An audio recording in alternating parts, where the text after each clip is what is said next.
Welcome to another episode of Codo Cinema, the podcast show where I talk about movies. I'm your host, Mark Codo, aka Codoman. Now, for this episode, I'm going to talk about my first X-Men movie. Now, X-Men was from Marvel Comics, and once in a while I mentioned the X-Men in a few of my episodes, but not a whole movie, to be honest. After watching the Marvel Cinematic Universe and talking about the Marvel Cinematic Universe, might as well go outside of the Marvel Cinematic Universe and talk about the X-Men. Now, you're all probably wondering, which X-Men movie I'm going to talk about. There's multiple X-Men movies out there. Like the first one came out in the 2000s, leading up all the way to X-Men Dark Phoenix, which was the latest X-Men movie that came out in 2019. And of course, we got the upcoming Deadpool 3 movie that is coming out this summer. Now I have not seen X-Men Dark Phoenix. That's the only X-Men movie I have not seen. I've seen all the Wolverine movies, plus the first two Deadpool movies. Of course, X-Men First Class, including Days of Future Past, X-Men Apocalypse, and the first three original X-Men movies that came out in the 2000s. So you are probably wondering which X-Men movie I'm going to talk about. Well, I got my brother Mike back on board. What do you think, Mike? Yeah, and first of all, Mark, hello, Mark. Thank you for inviting me back onto your episode of Codo Cinema for season 6. And hello, everyone. He's excited because we're gonna talk about. We're gonna be talking about one of the X-Men films, but this time from the third X-Men film, which turns out to be a guilty pleasure. Yeah, so we're jumping over the first two X-Men movies. I mean, obviously we could have just started off with the first one, but no, we decided to jump over to the third one, which would be X-Men: The Last Stand. Now the reason why we want to talk about this movie is couple reasons. One, it's a guilty pleasure because it is considered to be. The X-Men 3 is considered to be one of the weakest X-Men films, although in retrospect it has its moments. And two, it was on TV. It was on the FX channel one day. We both saw it on TV on the FX channel one other day, and we decided to you know what? We both agreed on it. So we were like, you know what? Let's talk about X-Men: Last Stand. Not to mention, X-Men: The Last Stand usually show on different channels. That's true, including FX. And to tell you the truth, we were both introduced to the X-Men through X-Men Origins Wolverine, and not even realizing there were other X-Men films that came out before. And one of them was X-Men: The Last Stand. That's right. So, to give it more context, X-Men: The Last Stand, otherwise known as X-Men 3 Last Stand, or just X-Men 3, is a 2006 superhero film based on the X-Men comics from Marvel Comics. And of course, X-Men 3 is a sequel to X2, X-Men United. And of course, as I mentioned, X-Men 3 is the third installment in the X-Men film series. Now, the third movie is directed by Brett Ratner. Brett Ratner is known for directing movies such as Red Dragon, Tower Heist, and of course, Rush Hour. Let's not forget the live-action Hercules movie starring Dwayne "The Rock" Johnson. That is true. Also, just to give it a little more context, the first two X-Men movies were directed by Bryan Singer. So with the third X-Men movie being directed by Brett Ratner, what happened? Well, it turns out Bryan Singer went on to direct Superman Returns, which came out the same year as X-Men 3. So he left X-Men 3 to go direct Superman Returns, which is over at DC, by the way. This also includes regular collaborators from Bryan Singer, including writers Dan Harris, Michael Daughtry, and of course composer and editor John Ottman, plus actor James Marsden, who appeared in the first two X-Men movies, also appeared in Superman Returns. However, in the third X-Men movie, he's still in it, but he has very limited screen time in X-Men 3 before his character was, spoiler alert, killed off due to his departure from the film. So before Brett Ratner took over the director's chair, Matthew Vaughn, who co-wrote the script, although he was uncredited for the film, he was initially hired as the new director, although Matthew Vaughn left due to personal and professional issues and was replaced with Brett Ratner. And also, fun fact about Matthew Vaughn, he went on to direct X-Men First Class a few years later. Now, filming took place from August 2005 to January 2006 with a budget of $210 million and was consequently the most expensive film at the time of its release. And it had extensive visual effects created by 11 different companies. That's a lot. That is a lot. I mean, $210 million. That is the budget of this movie. And this was the most expensive film made at the time of its release. So just to throw that out there. Now, of course, obviously we have a good all-star cast, which includes Hugh Jackman, Halle Berry, Ian McKellen, Famke Janssen, Anna Paquin, Kelsey Grammer, James Marsden, Rebecca Romijn, Shawn Ashmore, Aaron Stanford, Vinnie Jones, and Patrick Stewart, among many others. But of course, obviously, you gotta talk about the star Hugh Jackman. He plays the Wolverine himself. That's right. As Logan. Yep. He started out in 2000, back with the first X-Men film, leading up to other sequels, including X-Men Origins Wolverine, along with the second Wolverine film that came out in 2013, and of course, Logan, which turns out to be his final outing as Wolverine. But of course, Hugh Jackman has got the claws out for another Wolverine role, this time in Deadpool 3. That is right, folks. Hugh Jackman is gonna be coming back to play Wolverine.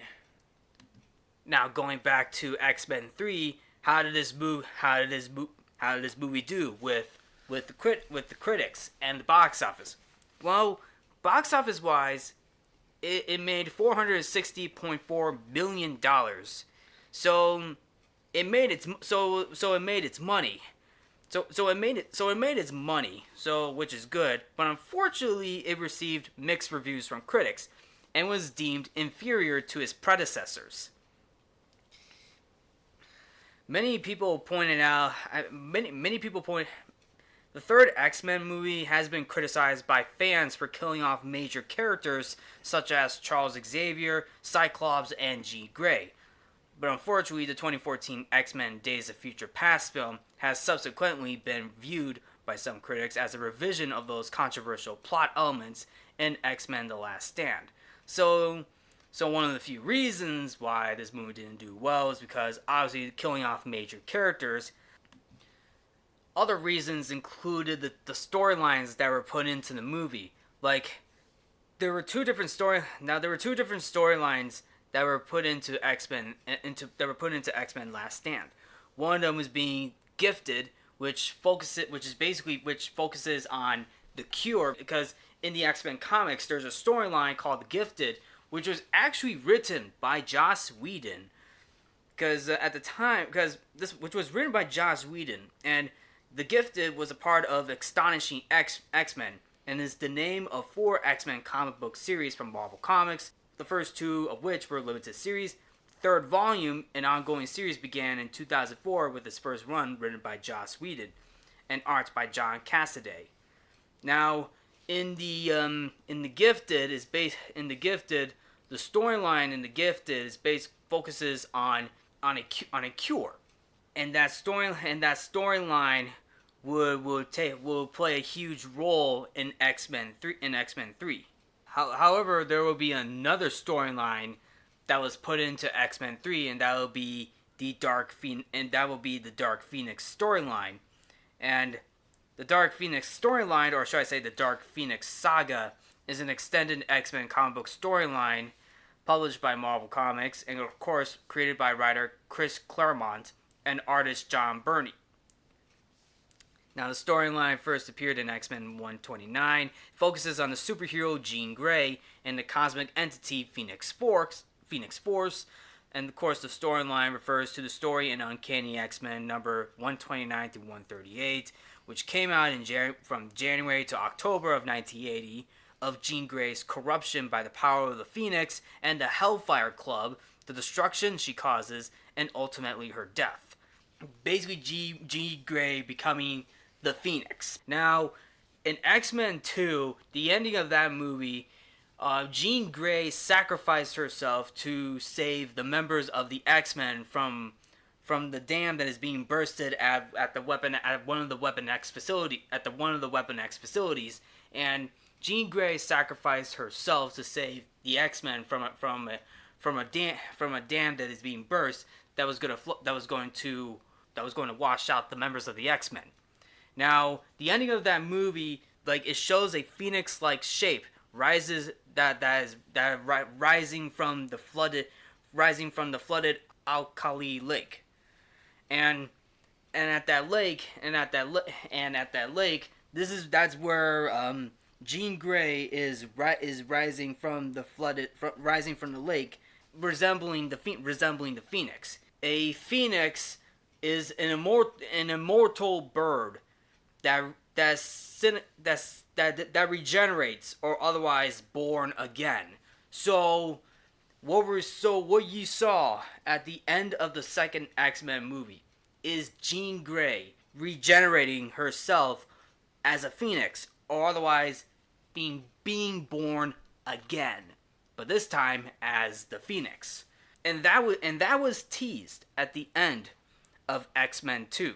So, and technically we got that in the third X-Men movie, but unfortunately with the storyline, with the Gifted storyline that focuses on the cure, it deviated, so it was a bit of a mess.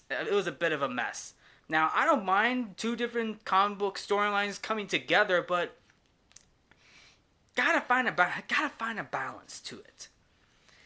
But for what it's worth, and despite the film's problems, and that's basically some of the problems that this film had. I mean, otherwise the switching of director, the changing of directors, killing off major characters, and then two different storylines coming together. Although with one of them being the Phoenix storyline, and of course the Gifted storyline. The Gifted storyline was more of a focus in the third film compared to the Phoenix storyline. I mean, the Phoenix storyline is still in this movie, but it feels like a footnote. In my opinion, for the film's faults, I still like the film. I thought the film was okay. Yeah, I thought about that too, despite the flaws it has. Yeah, I mean, it's still a fun movie. I mean, you got the characters, you got the action, even the musical score as well. John Powell composed the score for X-Men: The Last Stand. Yeah, exactly. And of course, that same year, he would compose the second Ice Age film. John Powell composed the music for Ice Age 2, The Meltdown. And that movie came out the same year as X-Men: Last Stand. However, prior to X-Men 3, he was brought on board after he was done completing the score for Ice Age 2. So he went on to the next project. From Ice Age 2 to X-Men 3, The Last Stand. So that's a nice transition. It's like 20th Century Fox gave a call to John. It's like 20th Century Fox just walked into the recording studio after John Powell was done composing the score, and it was like, hey Johnny, we got another project for you. And it was like, and I'm pretty sure it was like, oh cool, what is it? It's an X-Men movie. X-Men Last Stand. And John was probably like, okay. I'm pretty sure that's how it went out, but but hey, I mean, but it was true. John Powell was working on that. John Powell was working on Ice Age 2, and of course he got it done. So he went on, and of course he was brought on board to write the music, to compose the music for X-Men: The Last Stand. But without further ado, let's break down the movie. Let's take the stand. Let's take the stand with X-Men 3: The Last Stand. Now the movie opens in a quiet suburban neighborhood in the 1980s. Professor Charles Xavier and of course Eric Lensher, Magneto, both being played by Patrick Stewart and Ian McKellen, de-aged. Wow, they look so young. This is one of the first few films where they actually used the de-aging effect to de-age Patrick Stewart and Ian McKellen, and it's not that bad. It's not bad. But still, you kind of get the idea, because obviously it opens up in the 1980s. For now, just the opening. Because what Charles Xavier and Eric Lensher are doing, they arrived at a house that is home to Jean Grey and the Grey family. And they both personally evaluate a potential new student for the school Xavier has established for the mutants. And of course, Mr. and Mrs. Grey call their young daughter Jean down to speak with Magneto and Xavier. As Jean sits, Xavier senses immediately that she's telepathically reading his and Magneto's thoughts, and gently admonishes her, saying that he and Magneto are like her, in a surprisingly adult-like voice for a young adolescent. And Jean says she doubts either of them are like her. A second later, all the cars outside begin to levitate, much to the amazement of both Xavier and Magneto. We got some shots of some very interesting cameos. If I were to say, one of them is a man watering his garden, and gawks as the water is literally coming out from the hose and levitating straight up. And then of course another shot that features a man's lawnmower. A man's lawnmower. Whoa. What? Actually, it's Stan Lee who is water hosing. Yes, watering the garden. Yes, Stan Lee, the Marvel goat himself. The Marvel Comics goat himself, Stan Lee, has a cameo in X-Men: The Last Stand. I wonder what his reaction would be like. And of course, the other I wonder what his Stan Lee's reaction would be like. I think. Oh, I know. What the hell is going on?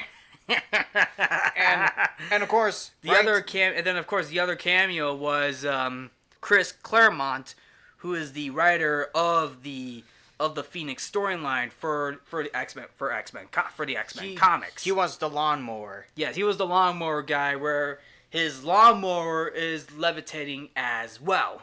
And that's very funny. They got the cameos out of the way in the first scene. Normally it would be in the middle of the movie, but hey, I mean, you want to get your cameos out of the way in the first scene? Go for it. So then Charles Xavier quietly asks Jean if she wishes to learn to control her immense power or let it control her.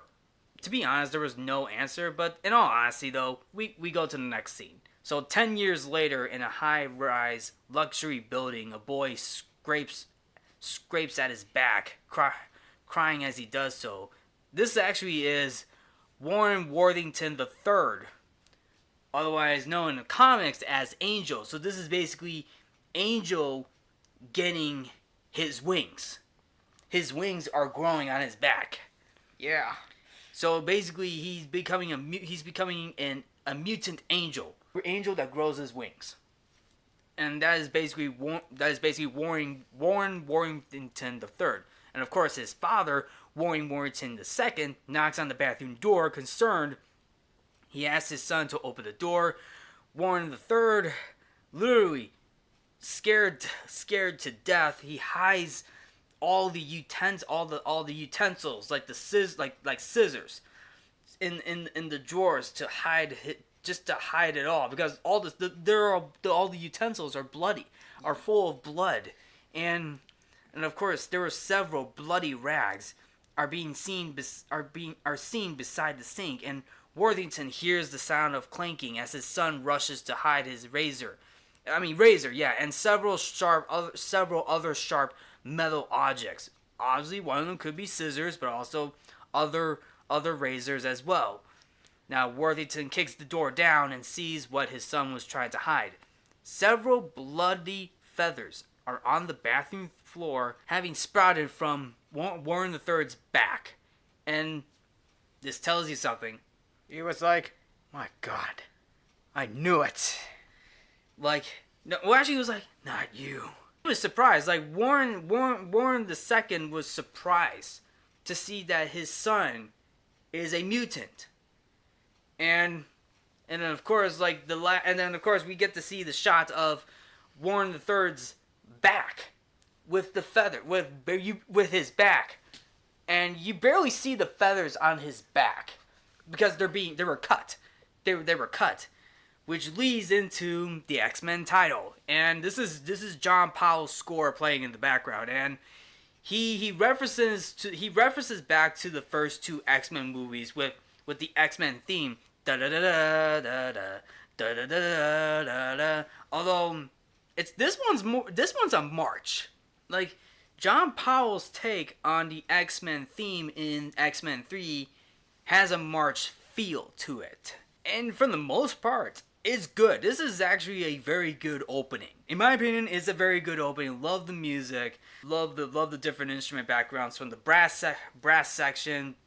Literally recreating the iconic X-Men theme while referencing to the other compositions from the X-Men movies, but also adding a nice little bit of John Powell-ish type theme to it. Yeah, I would totally agree. Obviously, we get the title. We get the X-Men title, X-Men Last Stand, with the lab door closing with the X symbol on it. This jumps into the action. Yep, in the present day, the X-Men are in the Danger Room with Xavier's training simulation chamber playing out a defense against futuristic robots. And of course, these robots in the Danger Room are the Sentinels. Oh boy. Yep, basically the Sentinels. And not like the ones from X-Men Days of Future Past. Actually, they are. Wait, they are? Yes, but unfortunately, those are basically now, because here's the thing: in the early drafts of the first two X-Men movies, they were originally going to have the Sentinels play a role, but unfortunately, they were dropped due to budget concerns. Now, the Sentinels appear in X-Men Days of Future Past, which I will say is awesome, good movie by the way. But the Sentinels in those movies are literal robotic monsters. Now, in the Danger Room, they're basically based on their early designs, like the Mark I of the Sentinels, and the head of the Mark I Sentinel makes an appearance because Wolverine decapitates it. That was basically the lesson in the Danger Room. Class dismiss. Yes. And of course, to introduce the characters, we got Wolverine being played by Hugh Jackman. Yeah. Yep. And of course, the other mutants as well. Colossus being played by Daniel Cudmore, who literally threw Wolverine towards that Sentinel. Then of course you got Rogue being played by Anna Paquin. You also have Bobby Drake, Iceman, being played by Shawn Ashmore. And then of course you also have Kitty Pryde, otherwise known as Shadowcat, being played by Ellen Page, although I know it's Elliot Page, but at the time it was Ellen Page. Letting you all know that this is Ellen Page back then.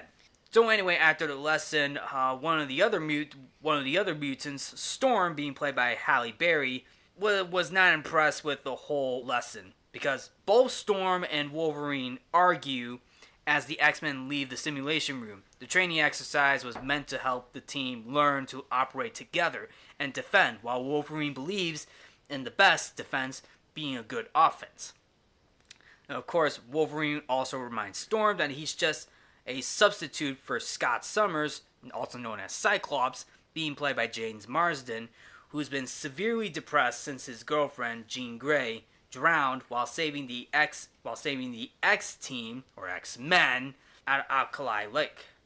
Now, this is referring back to the second film because Jean Grey sacrificed herself to save the X-Men or X team from at the lake due to the dam at one of the Weapon X facilities near that lake. Now, Scott sits alone in his room, haunted by the loss. Meanwhile, Rogue has a brief spat or argument with Iceman. Rogue loves Iceman, but their relationship torments her because he can't touch her bare skin safely because of her life-leeching powers. Of course, during that simulation, Kitty Pryde hugs Iceman from that missile that the Sentinel was going to destroy the two with. Kitty Pryde was able to protect Iceman because one of her powers, because her power does that little absorbing thing too, where her power basically teleporting through walls, and of course the missile teleported through Kitty Pryde, and it also went through Iceman as well. So she's basically like a teleporter, if you know what I'm saying. Now going back to Scott, he's leaving the school because he's still haunted by the loss of Jean Grey. And of course, Wolverine finds Cyclops heading out of the school, and there is a brief but emotional confrontation over both of them having loved Jean and are mourning her to death. Now, another thing in the X-Men comics, both Wolverine and Cyclops have let's just say, a triangle love relationship with Jean Grey. Because in the comics, Cyclops is in love with Jean Grey, and so is Wolverine. Just to let you all know. Now, later on in another scene, we see Hank McCoy, otherwise known as Beast, being played by Kelsey Grammer, is a Secretary of Mutant Affairs in the Presidential Cabinet, and is reading a scientific magazine with articles on mutation and the gene that helps bring it about, relaxing while hanging upside down from the ceiling. Yep, what do you think? Yeah, his character was actually the Beast, and of course a younger version of Beast was in the X-Men First Class. He was technically he was trying to be like a normal human being because his foot was like claws, like hands. Mm-hmm. He tried to test out with some kind of a serum to make his speed look normal, but it turns out his speed came back in a hand-looking claws, and then Hank McCoy turns it to Beast, which is basically from X-Men First Class. Right, he turns blue too, because if I remember correctly, he took some of that blood from Mystique in X-Men First Class. Right. Which explains why he was blue. But of course, now being the beast that he is pretty good. And I really liked how Kelsey Grammer as Beast, he's pretty good. He's good. That's definitely true. Yep. Now, of course, including Nicholas Hoult. Right. Both Nicholas Hoult and Kelsey Grammer are both good actors for Beast in the X-Men movies. Now, moving forward, Beast's secretary announces the start of a presidential staff meeting, and as he arrives to the meeting, Homeland Security Secretary Trask, being played by Bill Duke, announces that they lost a track on Magneto, but have successfully captured Raven Darkholme, otherwise known as Mystique, being played by Rebecca Romijn. A surveillance camera shows her being interrogated by FBI. Mystique refuses to answer to her name, and even when the interrogator accommodates her, she frustrates and vexes him by shapeshifting into him in order to mock him, otherwise known as impersonating other people, to which Mystique also impersonated Magneto at one point. Well, he was like, "In here."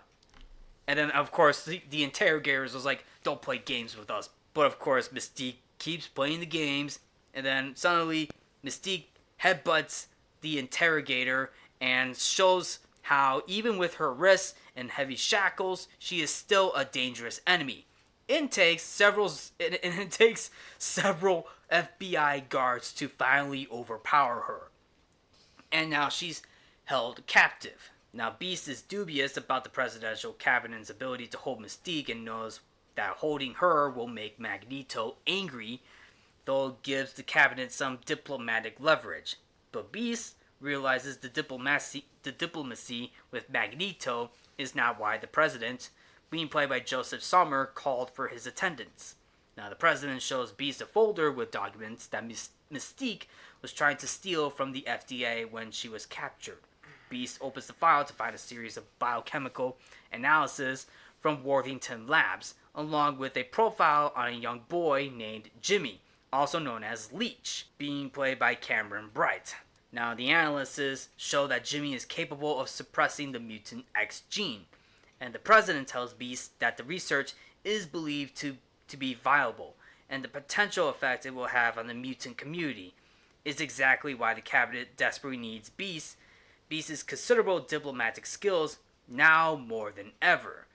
Now, of course, moving forward, Charles Xavier is giving a lecture to mutant students in the school discussing mutant ethics. An example that he gives is a brain-dead patient of Dr. Maura Taggart, being played by Olivia Williams, who's being uncredited, by the way, and the psychic ability to transfer a human consciousness, even that of a failing man with 4 children who is dying of cancer, into the body of the brain-dead man, raises serious ethical issues. Now Xavier suddenly pauses, staring vacantly outside. The skies turn darker as heavy clouds begin to gather and converge. Yes, Xavier tells his class that they'll break early and continue tomorrow. And of course, not to mention there was an end credits scene at the end of X-Men The Last Stand, to which we're going to get to that later. We'll get to that later. Now, you want to tell the quote, want to say the quote that Xavier tells this certain mutant who is turning the skies dark. Before Kaz calls for sunny skies. Of course, yes. He's referring to Storm, who is out on the terrace, and her mind is heavy with troubles which were causing the sudden weather shift. Now, of course, Magneto, being the fugitive that he is, and then of course you got Beast, is on the presidential cabinet, and then the U.S. president has shown a lot of goodwill towards mutants. So, as Storm believes, the Academy shouldn't need to be in hiding. Go ahead. When Xavier mentions he sees Storm becoming the new headmistress of the Academy one day, Storm freezes. She thought that Cyclops was the natural successor. Xavier says Cyclops has never been the same since Jean's death. Storm knows there's something Xavier is hiding, but he continues on toward his office without acknowledging. Storm and Xavier find Beast in Xavier's office, and Wolverine joins them a few seconds later. And there's a little bit of a rivalry between Wolverine and Beast. I mean, I wonder what the difference is. I heard you're quite an animal. Look who's talking. Of course, the reason why Beast is here is to report that the company is calling the research for a cure on mutancy, turning any mutant back into a regular human. Okay, so now this is where the Gifted storyline plays in. This is where the Gifted storyline plays in, where in the Gifted storyline, where it focuses on a cure, where a cure can help turn a mutant back into a human being, and that plays a role in this movie. Now, just to move forward, the impact of the discovery hits right there, as Storm reacts in outrage to the news. Storm sees the discovery as equivalent to humans calling mutancy a disease in need of treatment.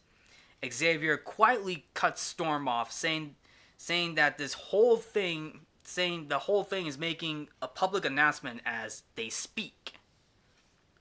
Of course, it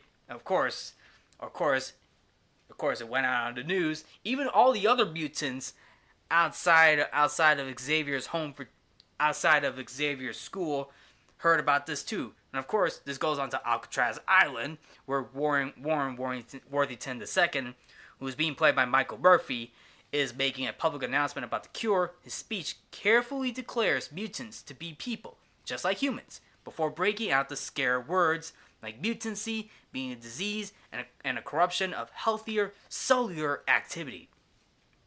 He says that any mutant who wishes to undergo the cure is welcome to. As several Academy students watch the announcement on TV, Rogue appears to listen with rapt interest. She goes to Xavier's office, where Xavier is still speaking to Storm, Beast, and Wolverine about the ethical and more dilemma brought about by the discovery. Rogue seems very eager to hear if a mutant cure is real. Storm angrily tells her that there is nothing about them that needs curing. There is nothing wrong with any of the mutants at the Academy. Exactly. I mean, there's nothing wrong with the mutants at the Academy, but unfortunately with Rogue, Rogue is surprised. Do you think, Rogue is surprised? She's like, there's a cure for that? Because remember, in the first X-Men movie, she actually, one of her boyfriends in the opening of the first X-Men movie, it's she makes out with. She put, her power is to, how her power is basically taking other people's powers. Yeah. She put her boyfriend in a coma at that time in the first X-Men movie. She sucked out that power so she could take other people. She could take other powers from other mutants. Meaning, she has the power of different. She could absorb different mutant powers. The same thing she did to Logan. Exactly. She did that with Logan. Well, twice. Well, twice. Yeah. Twice. Yeah. Now it seems as though she doesn't want to do that with all the other mutants, including Iceman, because she loves Iceman. She loves Iceman, and this was also brought up later on in the movie because she also leaves too. So outside of the Academy, a group of mutants call for a meeting at a local church to discuss the issue. So the leader of the meeting is looking to pursue peaceful negotiation with the government in order to protest the cure. Also attending the meeting are Magneto and, of course, Pyro being played by Aaron Stanford, looking to recruit angry mutants for the Brotherhood. Or, of course, should I say, the Brotherhood of Mutants. Magneto warns the mutants at the meeting that while they try to pursue negotiation and peaceful methods, humans, especially the humans in government, will start to force the cure on them, a few at a time, in a divide and conquer strategy, inciting some of the mutants with these warnings. And of course, Magneto says this because, let's be honest, Magneto's speeches are pretty cool. You probably hear his speech. You hear his speeches about humans and mutants, right? Right. Including younger Magneto's speech in X-Men Days of Future Past. A new tomorrow that starts today. If that's what he said, right? Yes, that's what he says. Of course, this brought the attention to to 4 new members for his Brotherhood, one of them named Kid Omega, being played by Ken Leung, who can extend poisonous spines all over his body. Psylocke, being played by Mai Melancon, who can teleport through shadows. Arclight, being played by Omahira, who can lose concussive air pressure shockwaves, and Callisto, being played by Dania Ramirez, who can move with superhuman speed and also sense the nearby presence and strength of other mutants. And of course, she knows that Magneto and Pyro are the only mutants in the building higher than Class 3 in the degree of their powers. Magneto is particularly intrigued by Callisto's powers to sense other mutant presence and asks if she can locate a particular one for him. But there's also another mutant that we are also introduced to. That's true. That's true. Of course, obviously, they're trying to track down Mystique because Mystique is in that armor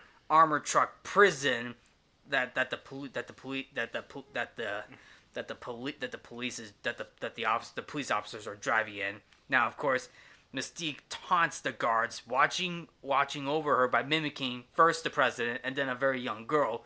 One guard threatens to spray her with pepper spray, and she tells him that she's going to personally kill him. Ooh. Ooh. I wonder if that will come back. I wonder if that line plays a role later on.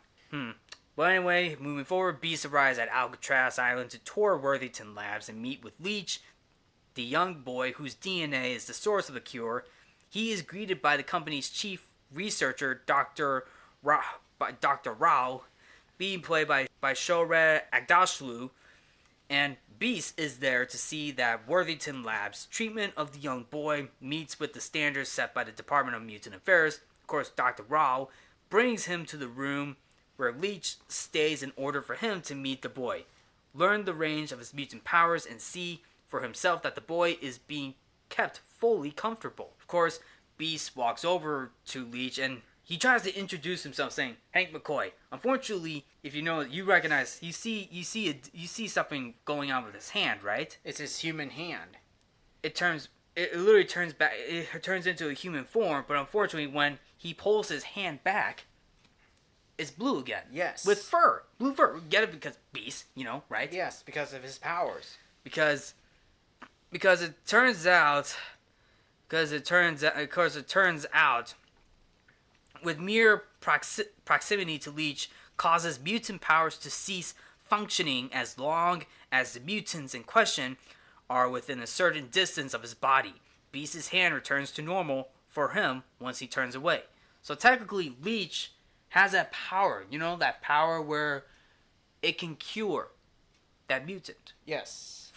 It can cure that person from being a mutant. Because Leech has that power to turn a mutant back into a human being, and it only happens for a little bit, but only on Beast's hand. Yes. Now, of course, after that scene, Cyclops rides down the road on his motorcycle, heading towards the lake where Jean Grey died, and as he walks onto a small natural rock jetty overlooking the lake, he hears the whispered sound of Jean's voice calling his name.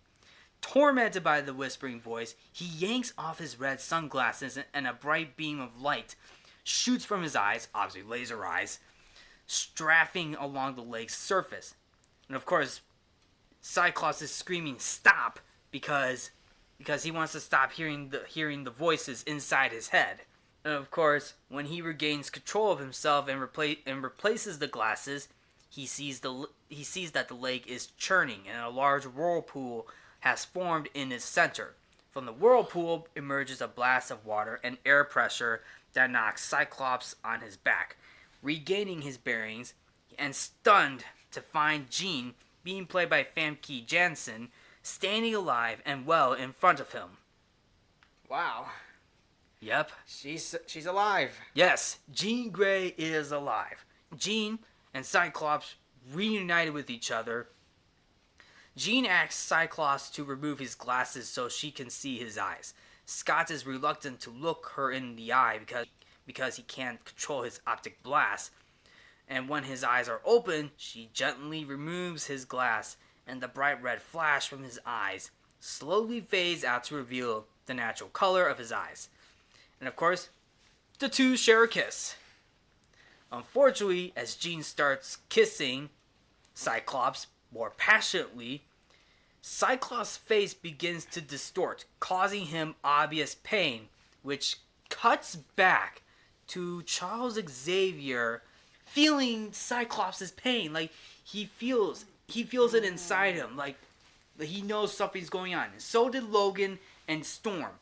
And they all went out to the lake. The two of them arrive at the lake to find cloud cover hanging low over the surrounding hills in a thick fog, obscuring vision, to which Storm was able to clear away, and she and Wolverine find that small rocks, leaves, and even dew on the leaves, levitating in the air. Storm and Wolverine split up to look around, and Wolverine turns to see one of the objects floating in the air in front of him, which is Cyclops' glasses. Storm yells out to him suddenly, and he finds Storm kneeling over Jean, who lies unconscious but alive. So Jean is alive, but Scott is dead. Oh boy. Okay, yes, and this is also one of the few criticisms of this film is killing off important characters, to which Cyclops was killed off within the first 20 minutes, and he barely had any screen time. One of the reasons because James Marsden, the actor who plays Cyclops, was in Superman Returns, and he and Bryan Singer were doing that. He and Bryan Singer were doing that movie. So with James Marsden, he only had very limited screen time in X-Men 3 because of his involvement with Superman Returns. Until he returned in X-Men Days of Future Past for a cameo. That's true, yeah. Now, Jean is brought back to Xavier's labs in the academy where an MRI is run on her brain. Xavier's only theory as to how she survived the incident at the lake that should have killed her was that her powers wrapped her in a cocoon of telekinetic energy. Jean is the only mutant Xavier has ever met whose power is ranked at class 5, meaning there are no known limits to her powers. Making her even that much more dangerous is that her mutation is contained in the unconscious part of her mind, which even then is enhanced. Mutants have very limited control over. So basically, this leads up to the nickname Phoenix, the entity herself, because Jean developed a dissociative personality disorder, causing her subconscious to manifest herself, which is basically given the nickname Phoenix. Although the entity itself is basically called Phoenix. So there's how Jean Grey got her name, Phoenix. Now the Phoenix was pure instinct and emotion, the essence of every feeling Jean experienced, including desire, joy, and rage. That's how Jean got her name, Phoenix. That's right. Now Xavier tells Wolverine that he's unsure whether the gene that lay before them is truly the gene they know, or the Phoenix struggling furiously to break free and take full control, and that Xavier is trying to restore the psychic barriers and cage the beast again. Wolverine rebels and warning Xavier that a caged beast often becomes angry and of course this leads Wolverine protesting to Xavier that Xavier is forcing his will on another mutant, which is supposed to stand against everything the X-Men believe in and have been taught by Xavier himself. Xavier becomes defensive, telling Wolverine he doesn't need to explain his actions to anyone, least of all him. What he means by him, he is talking about Wolverine. At the headquarters of Worthington Labs, a news report is covering the mutant cure starting to become available publicly. The reporter notes that the mutant community has been split heavily over the cure's development. Some mutants are desperate to be cured, believing it's the only way that can fit in among human society, while others are offended at the cure's mere existence. Huh. Was that the reason the early 2020s were like this? Probably. But anyway, the first patient to undergo the procedure is Worthington's son, Warren III, now who's being played by Ben Foster. Who's a young man, grown into a young man, and he is basically there to witness it. Just as Dr. Rahl prepares to administer the injection, Warren III rebels, breaking free from the medical assistants, trying to hold him steady.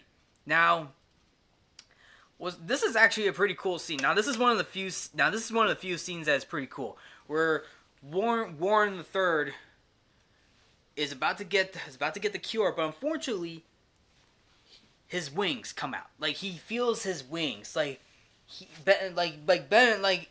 Warren's just like, no, I can't do this. But his father was like, trust me, it's gonna be okay. We talked about this.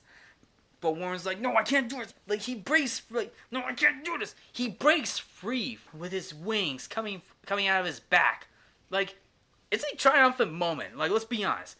Let's be honest. It's an epic moment. Seeing Angel's wings coming out of his back. in full form. Those are huge wings. They are huge. Those are huge wings. Let's be honest. Now, of course, now the camera pans slightly away from him as he breaks free, showing him spreading a pair of fully developed, beautiful white feathered wings from his back. Of course, Warren III tells his father that the cure, and especially curing Warren himself, was only what his father himself wanted. And Warren III smashes through the window and uses his wings to take flight as Angel. Hey, an angel get his wings. That's right. The mutant, which is basically the mutant name he's given himself. As he soars away from Worthington Tower, Leech watches in awe from his room on Alcatraz Island. Now back on the road. There's gonna be another mutant coming. Meaning more mutants, right? Yes, including this one mutant to which we're gonna get to that. Now Mystique speeds down the road to find Magneto, waiting for them before any of the escort vehicles can react. Magneto effortlessly crushes all the vehicles like tin can, and sends them all flying in various directions with a few waves on his hands. Then detaches the cab of the semi from the trailer, sending the cab flying as well, and the trailer skidding to a halt. The guard, who Mystique had threatened, is sent flying to slump against the bars, confining her. And Mystique immediately thrusts her legs through the bars, grabs the guard, and snaps his neck. Now, showing remarkable agility with just her left leg and foot, she grabs the guard's keys with her foot and unlocks her heavy shackles. And of course, Magneto, along with Pyro and a few other mutants as well, and a few other mutants that he recruited as well, they were reading off the guest list. Let's read off the guest list, shall we? They recruit 2 more dangerous mutants. James Madrox, aka Multiple Man, being played by Eric Dane, who could produce unlimited duplicate copies of himself. And then of course Mystique mentions he robbed 7 different banks simultaneously. And then of course the other mutant is Can I do the drum roll, please? do the drum roll. Kane Marco, otherwise known as the Juggernaut.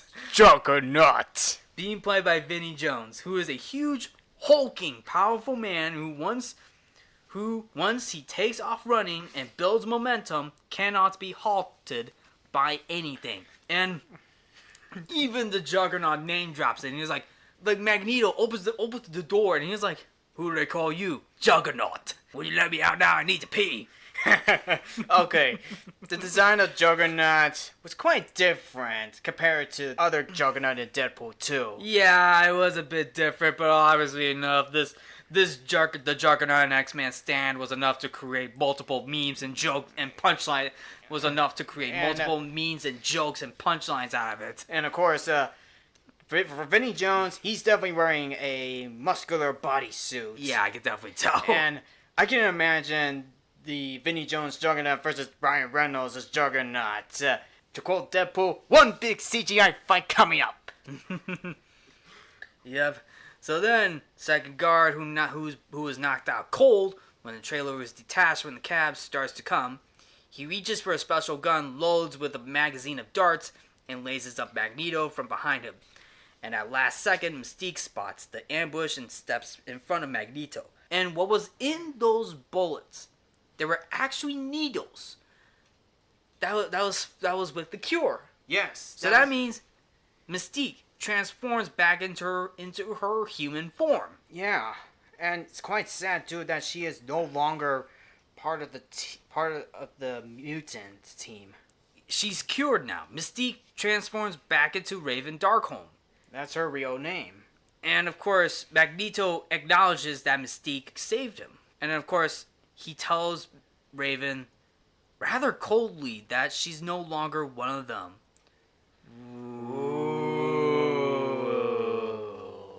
Wolverine actually said that to Magneto as well. Oh, that's true, yeah. To which we're also going to get to that later on. Turning his back to her, leaving her lying naked and powerless, Magneto ushers his fellow mutants out of the trailer, abandoning Raven. Now, of course, news of the convoy spread, and it reaches the president, with Beast hearing the whole cure thing as being weaponized in this manner. He resigns from the presidential cabinet in protest, but he shares the president's deep concern that the cure's continued existence is only going to further aggravate relations between mutants and humans and the general populace. Beast says this is another reason why he needs to be where he belongs, with Charles Xavier and the Academy. Now, we go back to Wolverine and Jean, and of course, Jean wakes up. She sees Wolverine, and of course, Jean notices, saying that she didn't need psychic powers to read Wolverine, and of course, slowly, sensually, Jean sits up on the gurney and starts kissing Wolverine. Hey, look, check it out, the Phoenix and the Wolverine. Locking lips. That's right. Of course, but what starts as a simple kiss that quickly escalates as Jean starts to become aggressively passionate in making out with Wolverine. Of course, Wolverine's like, whoa, hey, take it easy, hey, whoa, take it easy. This becomes more clear and obvious when she bluntly tells him that Xavier has gotten into Wolverine's head as being tamed. And Jean's like, he has tamed you. Looks like Xavier has tamed the animal. Not Jean. Wolverine himself. Oh boy.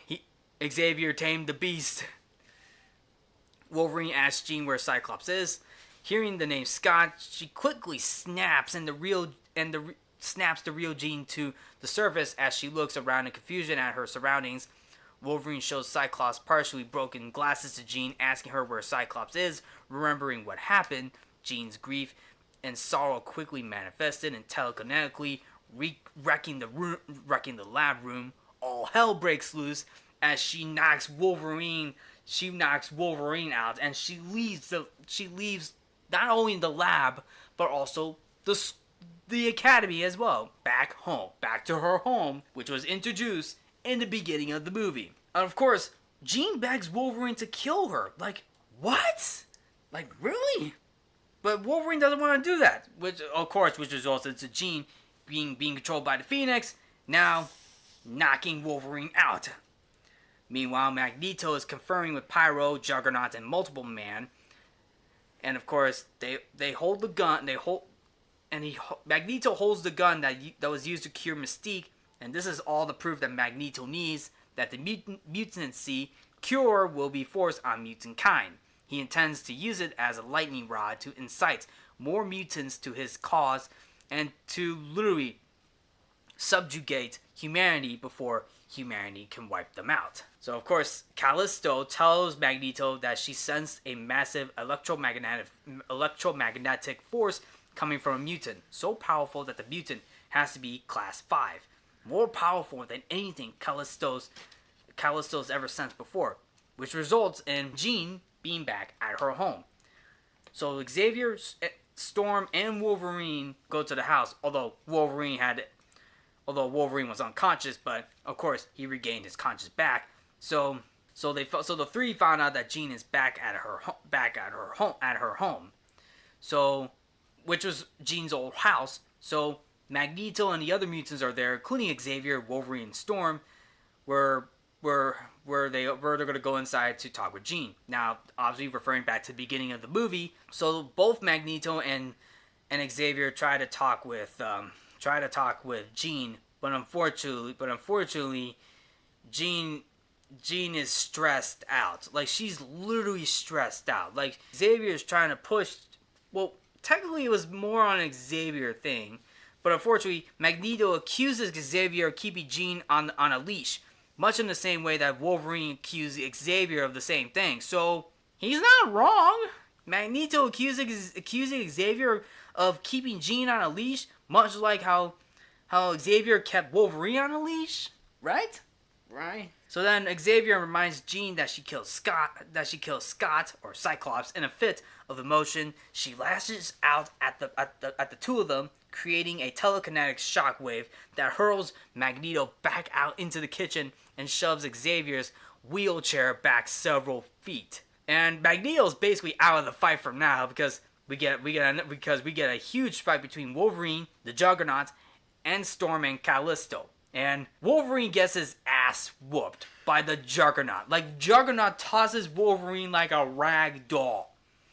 Much like how Superman tossed Batman like a rag doll in Justice League. Oh yeah, something's definitely bleeding. Unfortunately, Wolverine doesn't bleed after fighting the Juggernaut. No. Well, there was also an extended fight with the other mutants. It was basically on YouTube. Oh yeah, that's right. Because there's an extended fight between Wolverine and the Juggernaut where Wolverine stabbed Juggernaut's arm. Unfortunately, Juggernaut just punches him out. And then there was another moment where Wolverine stabs the Juggernaut in the back, and then he calls out Storm to electrocute him and knocks him out, just like that. Unfortunately for Storm gets her ass whooped by Callisto, because Callisto's got supersonic speed, giving the Flash and Quicksilver a run for their money. What about Sonic? That's true. This will also give Sonic the Hedgehog a run for his money. Or rings, I should say. Oh, okay. So, yeah. So, Callisto is beating the crap out of Storm while Juggernaut is throwing Wolverine around like a ragdoll and crushing through walls. Xavier tries to withstand the psychic force of Jean's anger and grief, desperately trying to force a telepathic link to her to reach her, while Magneto remains pinned and helpless against the kitchen counter. No, Jean! Jean! Oh boy, and the music of John Powell picks up. Mm-hmm. It literally picks up. It picks up to the point where Jean literally levitates Charles Xavier as she's about to put in the final blow. That final blow for Charles Xavier was disintegration. Whoa. And his last words, what were his last words? Yes. Don't let it control you. Unfortunately, those were his last words. And Wolverine, who struggles to open the door, sees it all. And he looks at, and Xavier turns his head towards Wolverine and smiles at him. Wolverine screams, and Magneto screams out, "Charles!" And boom, disintegrated. Charles Xavier disintegrates, and the house crashes down on top of them, along with the other mutants. Exactly. And this is the second character that was killed off. The second major character that was killed off in this movie. So Charles Xavier is dead in this movie. And Magneto takes Jean Grey to the Brotherhood of Mutants. Storm and Wolverine make their way to the living room, and they find Charles Xavier gone. And his wheelchair is unattended. And both Wolverine and Storm weep bitterly over the loss of their mentor. The next scene is a funeral for Charles Xavier back at the academy. Storm gives a moving eulogy at a memorial service where a headstone has been placed in the back gardens, and it's basically the headstone of Professor Charles Xavier. All the students at the academy attend, as does Dr. Mora McTaggart. And of course, sometime later, Iceman goes to see Kitty Pryde, or Shadowcat, at her room to cheer her up, and he gets her to sneak the two of them out of the mansion proper by going through the wall, and of course takes her to a large fountain in the back gardens where Iceman freezes the water and basically turns into an ice rink. Yeah. Unfortunately, Rogue looks out the window, sees the two of them having fun, and she's not all pleased. Oh boy. What does she do? Either A, go outside to stop to stop this business, B, leave the mansion, or C, none of the above. Well, I would go for B. Actually, you're right, because Rogue packed her bags and leaves the mansion until Wolverine sneaks up from behind and says, "Need a lift, kid?" But But to her surprise, Wolverine's not ordering Rogue back upstairs. Basically they both get this, both Rogue and Wolverine have a nice moment where we all know Rogue doesn't want to live in the state of her being a mutant. She wants to be human again, being a regular human being without all the mutant powers, a handshake, a hug, a kiss. And then this moment does come from Wolverine saying, "Well, I hope you're not doing this just for some boy. Look, if you want to go, then go. I hope if this is what you want, fine, then fine." And then he says this last quote, "I'm your friend, not your father." Let's be honest. It's a very heartwarming moment between the two of them. Like we first met them both in the first X-Men movie, leading up to the third X-Men movie, where now it's just now Rogue is leaving, but Logan's realizes that Rogue might be going for the cure. But he gave her a choice. He told her, "Look, if this is what you want, fine. I just hope if this is what you want, that's fine." So, but he does urge Rogue to think very carefully about her decision, and be completely certain that Rogue is doing the right thing. And Rogue does take a few seconds to think about it, and she does until she leaves. And that's basically it. This is the last scene we see Rogue in until the end of the movie, but this is the last time we see Rogue in this scene for now. Not to mention, Rogue came back in X-Men Days of Future Past. Well, only as a brief cameo appearance in the theatrical cut version, but until the director's cut came along for X-Men Days of Future Past, to which there was more scenes of her. Right, but in X-Men Last Stand, there is another scene with Rogue at the end of the movie. So basically, Rogue leaves, and then Iceman tries to look for Rogue, but Colossus told Iceman, "Oh, she left," and Iceman's like, "What?" But anyway, in the forest, Magneto's Brotherhood army has grown into a sizable. Magneto's Brotherhood army has grown into a huge size, which they built a small camp which it was big enough to build a small camp in the woods. And both Magneto and Jean have a conversation, and Magneto talks about how he saw the next stage in evolution when first met Jean, and wonders why Xavier wanted to hold her back when her power was virtually unlimited. Now, Magneto holds up the weaponized cure gun and lets it float in the air as he speaks about it. Unfortunately, Jean stares at the gun and it comes apart, with the cartridge breaking apart until the needles float in the air and begin to turn toward Magneto. I don't know about you, but this is a nice little hint of foreshadowing of what we're going to get at the end of the movie for Magneto, if you know what I'm saying.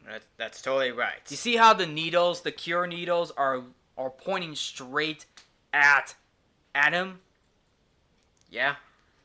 It's like it's gonna bite him in the ass. It's gonna bite him in the ass. Although, let's be fair, it did. Let's be honest. It kind of did. There was a little bit of a hint at in one other scene where Mystique sacrificed herself to save Magneto from behind, because Magneto was like this guy, the guy who had the mutant cure, was going to shoot Magneto from behind, but Mystique stepped in and sacrificed herself. Yes. So technically, it was hinted before. So this is another scene. So this is another scene in the forest between Mystique sacrificing herself and Jean and Magneto talking to each other while discussing the cure gun, with the needles pointing towards Magneto. It is basically hinted of what's gonna happen later on, especially with Magneto. But that being said, even Jean is not that all impressed with Magneto. She scared Magneto with the gun. Let's be honest. Well, not just the gun, but I'm talking about with the needles. Like, Magneto is afraid. You can definitely see the fear in his eyes. Yeah, definitely tell. Oh boy.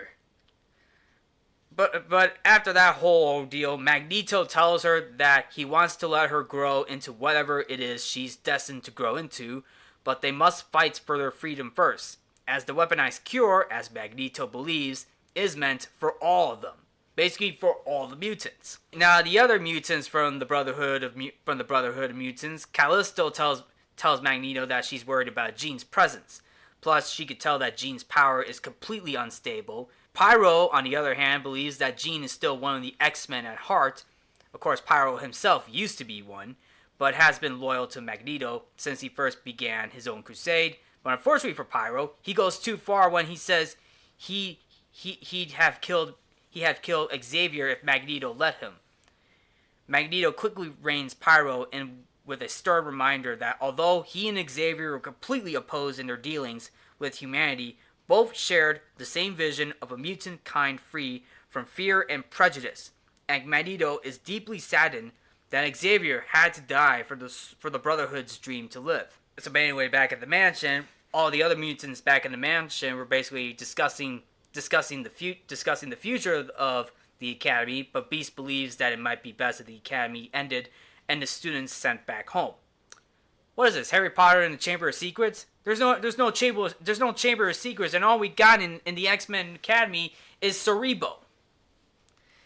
But anyway, Angel steps in. Wow, he was absent from the movie. Yeah.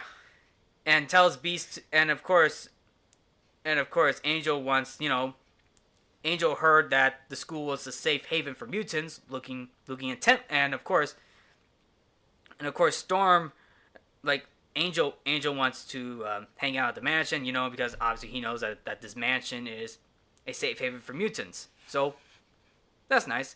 But thankfully, Beast was able to spread the word that the Academy will still open. You mean it will stay open? It will stay open, yeah.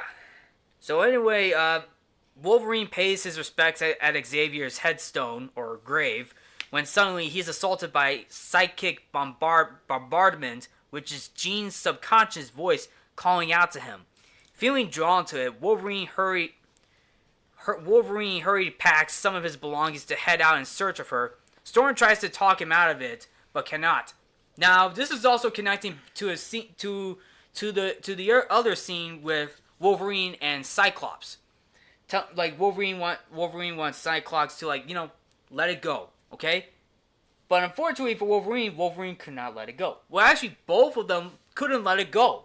They both searched for Jean Grey, knowing the fact that Cyclops met his demise. And what about Wolverine? Well, Wolverine decides to go after her, find her, rescue her, which leads up into a forest fight where Wolverine's in the forest. He gets into a fight with multiple mutants, including this one guy. His name is Spike, played by Lance Gibson, a mutant who battles Wolverine in the forest by extruding bony spikes from his flesh.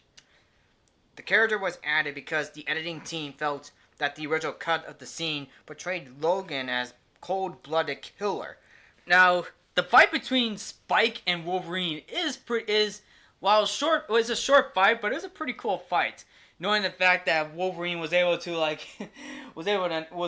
stab Spike with his own bony spikes. Well, right in the leg. Right in the leg, and then Wolverine faces off against all the other mutants in the forest until Spike stands tall again, and he keeps shooting out spikes towards Wolverine until they both charged at each other, screaming at each other, until they both stabbed each other. Mm-hmm. We all know who came out on top. Yeah. Yeah. That would be Logan. Logan. He came out on top, although he was stabbed in the stomach with both the spikes, but he was able to heal. Yes. And then this leads up to a speech by Magneto, who is delivering a speech to all the members of the Brotherhood about this cure, and knowing that if any outside mutants tries to stop them. They'll use this weapon. They'll use the cure against them. They wish to cure us, but I say to you, we are the cure. And he even warns all of humanity. This was put into live broadcast airing. Like he asks all mutants to join his. He has mutants to. He tells all the mutants who are not joining Magneto's Brotherhood is to stay out of the way, as he's strongly opposed to seeing any more mutant casualties.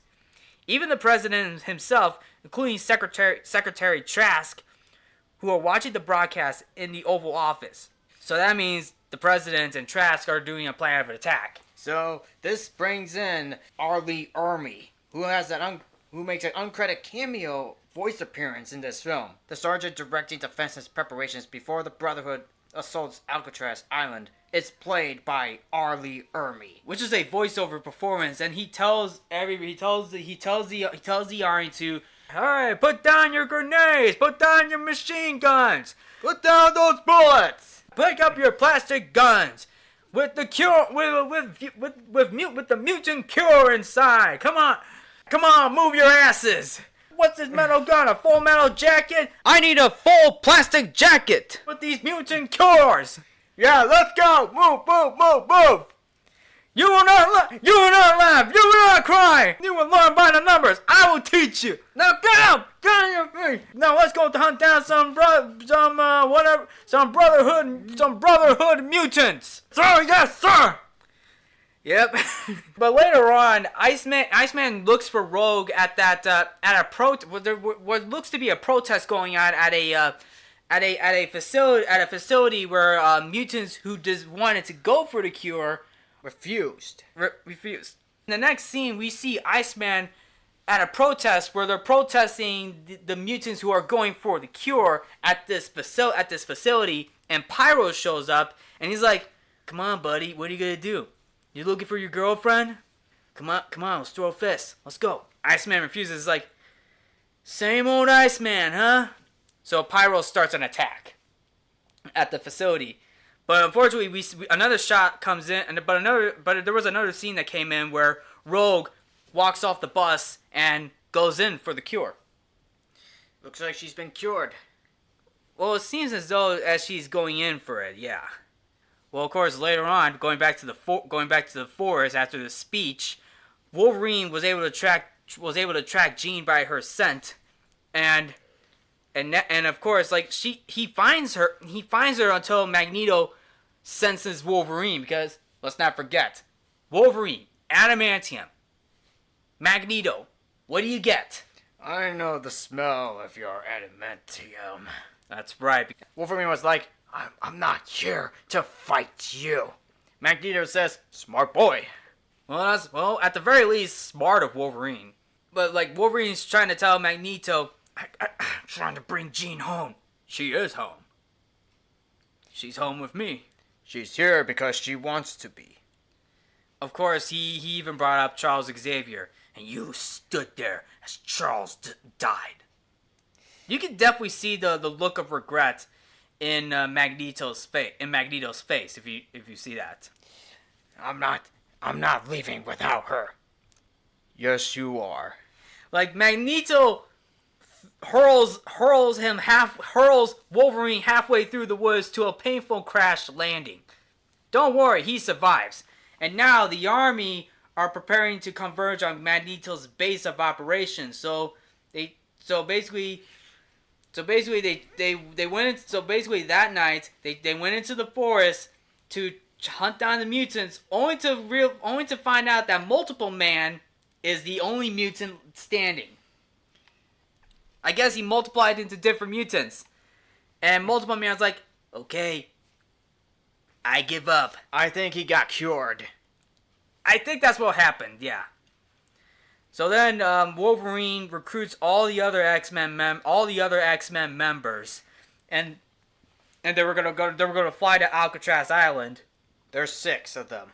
Yep, there's 6 of them. They're ready to take the stand. The last stand. Mm-hmm.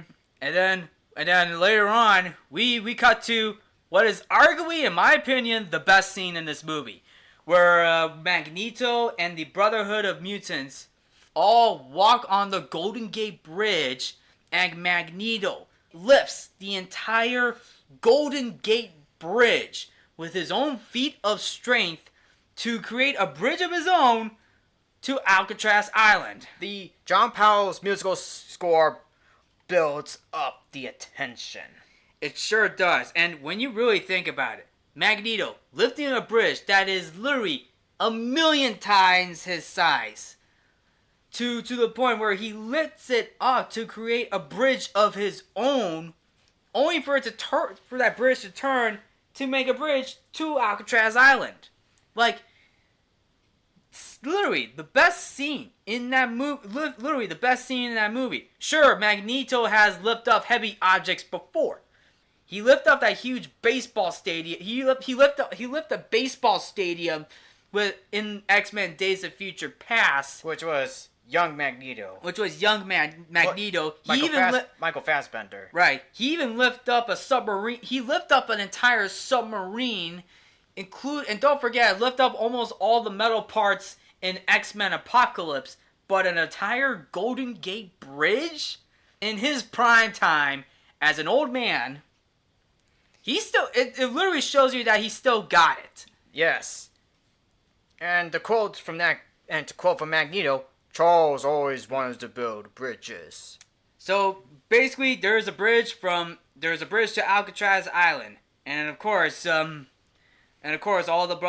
the members of the Brotherhood of Evil, all the Brotherhood members, all come together at night to attack Alcatraz Island.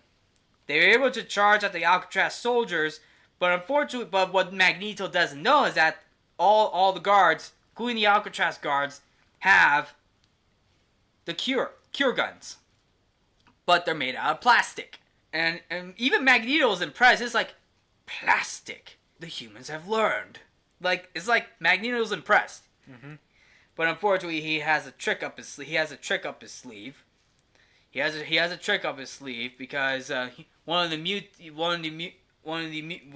we got a couple of mutants that were able to wipe out wipe out the cures.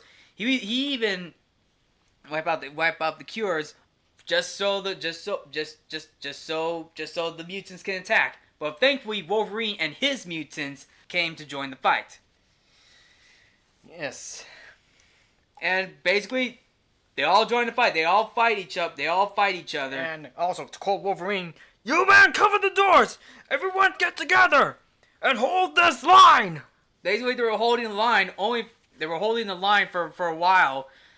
They were holding the line for a while until the Juggernaut decides to charge right in. Whoa, technically, Magneto says, "Finish them!" And the Mutant Brotherhood continue on. They fight. Even Beast and Wolverine got a good fight. I mean, Beast attacks like his fight. He's basically an animal at this point. So is Wolverine.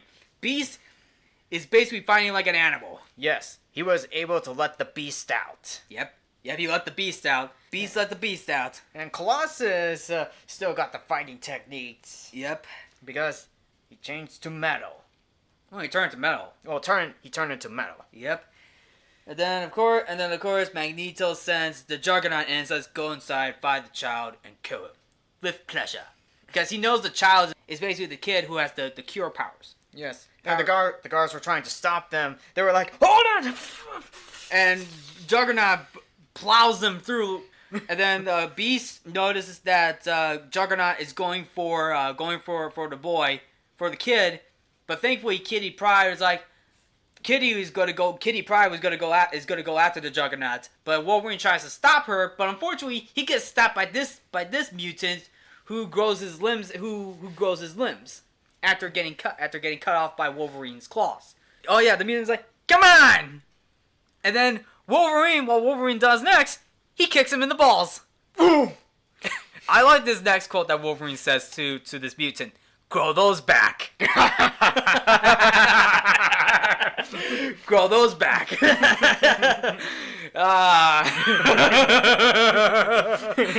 So he can only grow his limbs back, but not his balls. Yeah. Okay. So then Juggernaut is inside the lab, and then Kitty Pryde comes from behind and literally takes him down, only to get stuck into the floor, while Kitty rises from the floor in excitement, knowing the fact that, I just shrunk the Juggernaut. But of course, we get to this, probably the funniest line from this movie that's basically so quotable it became a meme. Don't you know who I am? I'm the Juggernaut, bitch! Okay. Literally, like, the Juggernaut's so surprised knowing the fact that there was a mutant who was able to take him down. It's like, don't you know who I am? I'm the Juggernaut, bitch! And he's so pissed. He breaks the floor and starts going. He goes after Kitty Pryde and literally bangs his head through different walls. Goes through different walls like Kitty Pryde, but he just breaks them. But thankfully, Kitty Pryde was able to catch up to the kid, but she can't escape with the kid because knowing the kid's got cured. He's got cure-like powers. He's got powers for the cure. Mm-hmm. But when the Juggernaut smashes through the wall like the Hulk, he's like, I'm the one guy to play hide and seek with. Kitty was like, who's hiding? Dickhead. Juggernaut's so mad, he tries to charge at them, but no, he knocks himself out. Hard.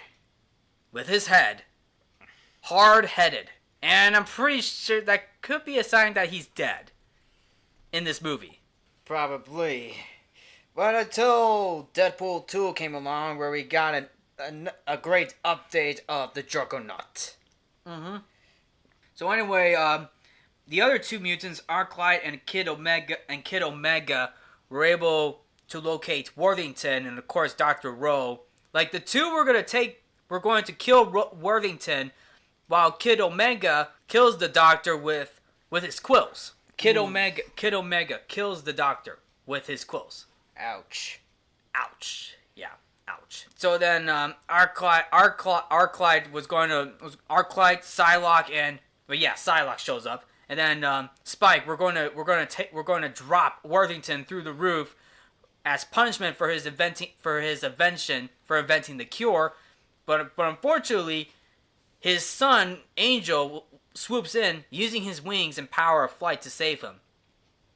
Now outside the fight, Storm and Callisto fight each other, but unfortunately Callisto is defeated by Storm by being electrocuted. Storm electrocuted Callisto through a barbed wire fence and shocks her with lightning. Now of course Magneto gestures for Pyro to help him. The second Rook and the King on the chessboard are marching into battle. It's like a game of chess. Because remember the mutants that came out first from Magneto's Brotherhood? It's like a game of chess. That's why the pawns go first. And now Magneto is the king, while Pyro is the Rook. The second Rook. So Magneto begins hurling all the abandoned vehicles still on the bridge, like missiles, which Pyro sets ablaze. The explosive flame missiles rain down on the island, forcing all the soldiers and the X-Men as well to take cover as they hunker down behind whatever cover they can find, and the X-Men desperately look for a way to strike back. This gives Wolverine an idea for a counterattack. This is basically back at the academy, during the lesson that they had about teamwork. So they decided to team up. So basically Wolverine, Storm, and Colossus were able to team up. And of course, Iceman fights Pyro in a Mortal Kombat like style, although in a Harry Potter and Voldemort like fashion. Like with the wands, they're trying to have two different spells. You got the spells blocking each other. Well, this time Pyro and Iceman using their powers as their beams, as their powers are beaming each other. Mm-hmm. Pyro gets the cold shoulder as Iceman reveals his full potential as the Iceman that he is, and cools off Pyro's hands and headbutts him. So Iceman defeats Pyro. Plus, I like this quip that Pyro gives to Iceman. You should have stayed in school. And then Iceman says, "You never should have left." So then Wolverine and Magneto. Colossus throws Wolverine towards Magneto, It's about to be that time. It's about to be that time, yeah. And of course, Magneto stops Wolverine from being attacked, and Magneto says, "You never learn." And then Wolverine was like, "Actually, I do." And then Beast comes from behind and stabs Magneto with the cure. Oh! He gotcha! Gotcha! Magneto is surprised, scared, and defeated. He feels weak too. His powers are gone. Yes. And what Magneto says next, he says, And then Wolverine says, "One of them." Ooh. Magneto has been cured. That's right. And if you remember if you remember that one other scene where Mystique sacrificed herself, and Magneto says, "Sorry, my dear, you're not one of us anymore." It literally says something back. It plays back, but this time, it's literally mentioned again. But this time, it's just basically Magneto. This time it's Magneto who's saying, "I'm not one of them," but it's Logan saying, "One of them." Yep, he's not one of the mutants anymore. Nope. And then Magneto looks at Jean and he says, "This is what they want for all of us." So Magneto is down. Well, he's still alive, but he's still down. But he's down because he's cured. He's just basically an old man right now. Yes. And then Wolverine looks at Jean and he says, "It's over. We can stop this fight." But unfortunately, the army comes in trying to cure Jean, but Jean literally disintegrates all the soldiers, including the cure, and raises hell on Alcatraz Island. And Logan also says, "No!" Yep. So that means, but this leads to the point where it's up to Wolverine to stop Jean, because now Jean is the Phoenix. Everyone is starting to get out of there. Well, to quote from Beast, "Everyone get out of there!" Even Magneto leaves, and he says this: "What have I done?" Yeah, look what you have done, Magneto. Mm-hmm. So basically, it's Jean Grey as the Phoenix now, and yeah, it's about time. But anyway, Wolverine struggles to go face to face with the Phoenix, and she tries everything to disintegrate the flesh off of Wolverine's body and pushing his instant regeneration powers to the limit. You can even see the adamantium bones. Yeah, you see the adamantium bones. Like, this is PG-13? Like, you look at the bones. Look, you see the adamantium bones. You see the adamantium bones from the skin that is being peeled off. That is so brutal. That is brutal. That is brutal. But once Wolverine gets up to the top of Alcatraz Island, I can't believe I'm saying this. He looks at Jean's face, and Jean's like, "You'll die for them." And then Logan says, "No, not for them. For you." The emotional response jars Jean's consciousness back to the surface with a gasp.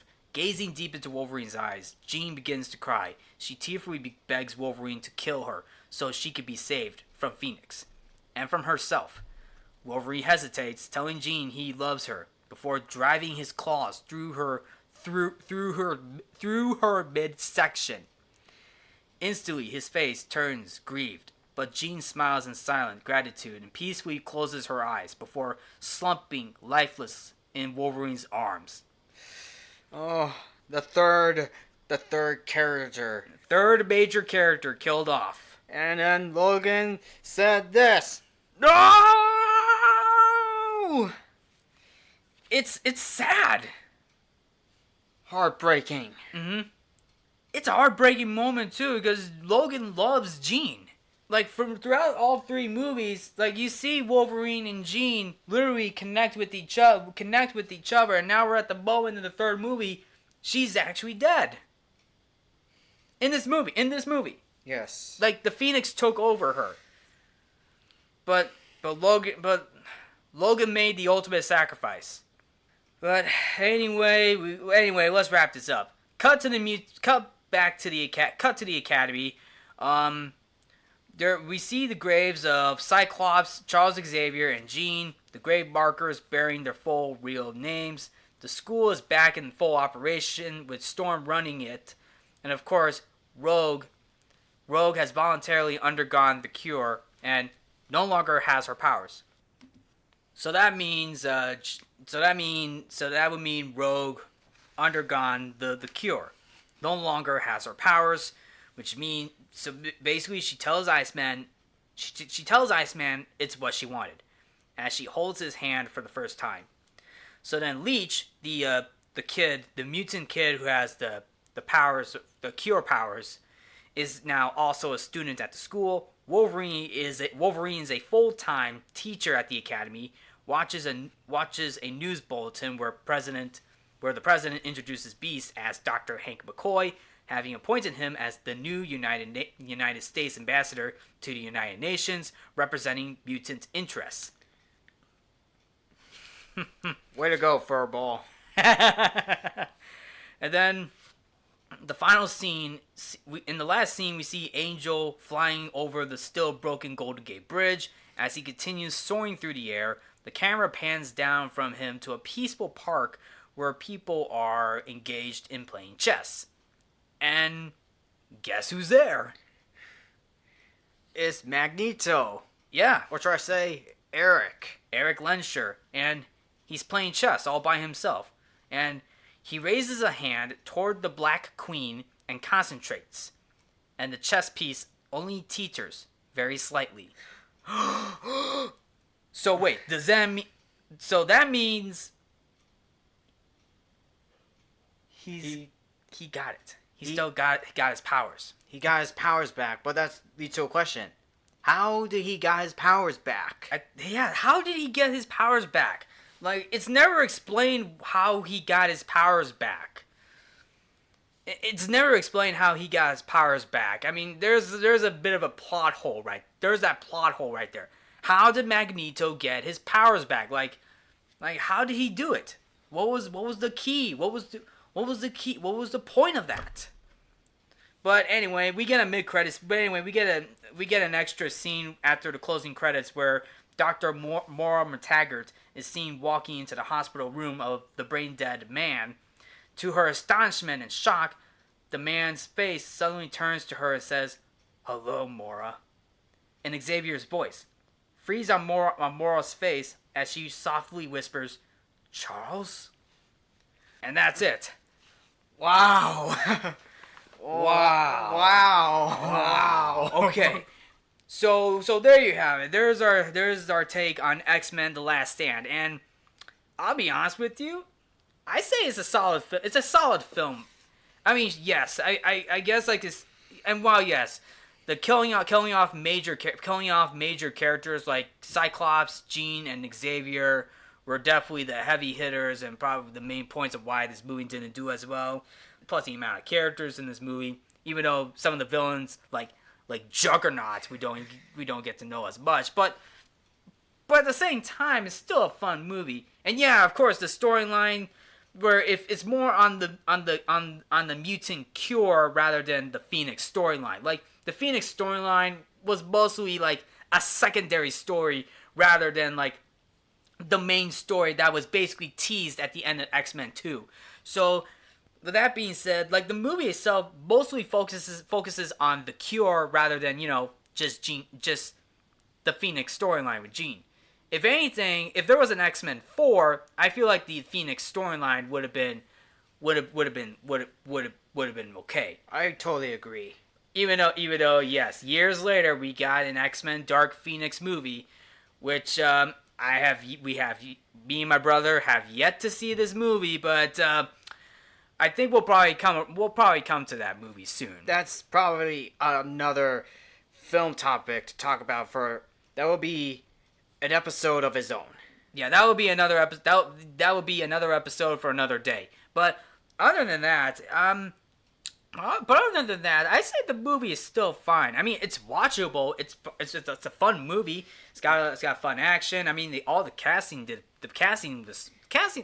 members did a very good job, just for what they were given. And I will say this. I mean, the direction itself was a little off. I mean, I give Brett Ratner credit for this movie, but at the same time, I mean, it's not a perfect direction, but it's an okay direction. Yeah, I would definitely agree. And John Powell did a fantastic job composing an iconic score in X-Men The Last Stand. Trust me, yeah. I think his score is underrated. And of course, yes, the cast did a fantastic job. But anyway, I mean, for the faults of this movie it's still a solid movie. If anything, I mean, I understand not a whole lot of people are gonna like this movie, but at the same time, I mean, I say enjoy it. I mean, I say it's still a fun movie. It's a fun, flawed movie that you can definitely watch. Yes, in a guilty pleasure fashion. Yep. And well, that's a wrap. And that is basically a wrap. Yes, I really had a great time. I had a really good time with this film. And Mark, I just want to say thank you for inviting me back onto your episode of Codo Cinema to talk about one of the guilty pleasure X-Men films, and that will be X-Men The Last Stand. Yep. I wonder, and for Hugh Jackman, he will be reprising his role in the upcoming Deadpool 3 film. That's right, Deadpool and Wolverine. And Mark, I'm always ready for other films that you're going to be talking about. And I look forward to what you're going to be recording in the future. Yep. But anyway, that's a wrap on this episode. First of all, before I close off the episode, what did you all think of X-Men: The Last Stand? Did you like the movie? Did you not like the movie? Did you thought the movie was okay? Well, was the movie a solid finish to the X-Men Trilogy or not? I would like to hear your thoughts. But anyway, that's a wrap on this episode. Thank you all for tuning in to Codo Cinema. I'm your host, Mark Codo, aka Codoman. And I'm Mike Codo. Remember to watch movies and stay positive.